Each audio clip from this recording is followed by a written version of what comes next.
అన్నిట్లో కూడా social message ఒక కులాన్ని ఒక వర్గాన్ని ఉద్దేశించడానికి కొంచెం ప్రేరేపించడానికి కవ్వించడానికి ఇవన్నీ తెస్తున్నట్టుగా మనకు అర్థమవుతుంది. ఓకే సార్, ఒక్క విషయం చాలామంది నిన్నటి నుంచి కూడా వైరల్ అవుతున్న అంశం ఏంటంటే, హరిరామ జోగయ్య గారు ఓకే మంచికే లేఖ రాస్తున్నారు, ఈయన సీఎం అవ్వాలనుకుంటున్నారు, పవర్ షేరింగ్ ఇవ్వాలనుకుంటున్నారు, కొంతమందికి రుచించే మాటలవి.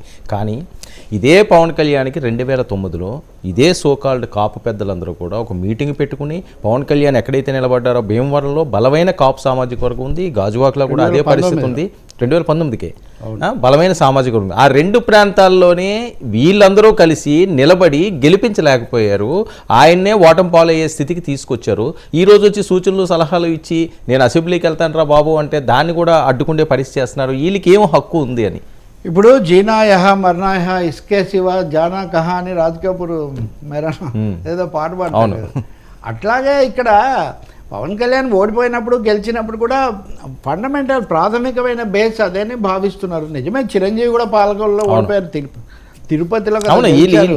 అందుకనే పవన్ కళ్యాణ్ కూడా తిరుపతిలో పోటీ చేస్తాడేమో అని ఒక బలమైన ఊహాగానం ఉంది. అది నిజమే, ఓడిపోయి ఉండవచ్చు.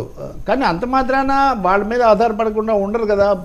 అంటే మీరు 1, 2, 3 అని వేయటం స్టార్ట్ చేస్తారండి. పవన్ కళ్యాణ్ ఒక్కటి అని వేస్తే ఎవరిని, ఏ సామాజిక తరగతిని, ఏ పునాదిని ఎవరైనా చూస్తారు చెప్పండి. అంటే వాళ్ళు కూడా నిలబడలేదు కదా. నిలబడలేదు. పవన్ కళ్యాణ్ అన్నారు ఒకసారి ఎప్పుడో మాట్లాడుతున్నప్పుడు, వీళ్ళందరూ కూడా నేను పార్టీ పెట్టి అడ్వాన్స్ అయిన తర్వాత వస్తున్నారు.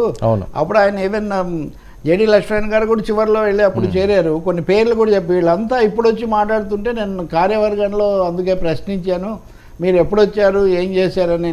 అవన్నీ నిజమే కావచ్చు అండి. 2024లో మీరు ఎన్నికలు ఎదుర్కొనే ముందు మీరు ఆ ప్రశ్నలు వేయగలుగుతారా? ఆ రోజు వేశారు, 19లో వేశారు, ఓడించారు. అదంతా అప్పుడు ఓడించారు, ఇప్పుడన్నా గెలిపించండి అని అడగాల్సిందే. కానీ రాజకీయ పార్టీలు అప్పుడు ఓడించారు, మీకు నాకేం సంబంధం, మీకేం హక్కు ఉందని అనే పరిస్థితి ఒక రాజకీయ పార్టీ అధినేతకు ఉండదు.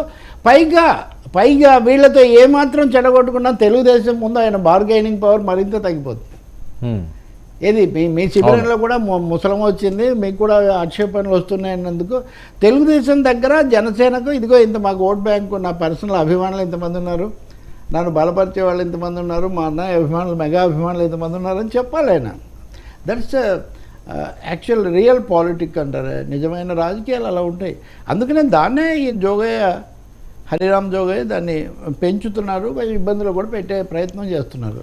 ఇది పవన్ కళ్యాణ్ మీద ఒత్తిడిలాగా మీకు కనబడవచ్చు, ఇది చంద్రబాబు మీద ఒత్తిడి అని కూడా హరిరామ జోగయ్య లాంటి వాళ్ళ భావన. అవును, ఈయన లేకపోతే ఆయన లేడు కదా. ఆయన లేకపోతే ఆయన లేడు. ఇప్పుడు కృష్ణుడు కదా, వీళ్ళందరూ పురాణాలు కూడా చెప్తున్నారు కదా, నేను కూడా చెప్తాను. ఇప్పుడు దుర్యోధనుడు, అర్జునుడు ఇద్దరు కృష్ణుడి దగ్గరికి వెళ్ళారు. ముందుగా వచ్చి తీవు ముందుగా అర్జున్ నేను చూచి తిన్నాను. తర్వాత ఏమన్నాడు, నేను ఒక్కనే ఒకవైపు ఉంటాను, ఆయుధాలు పట్టను, ఇదంతా చేయను, ఊరికే సలహాలు ఇస్తా అన్నాడు.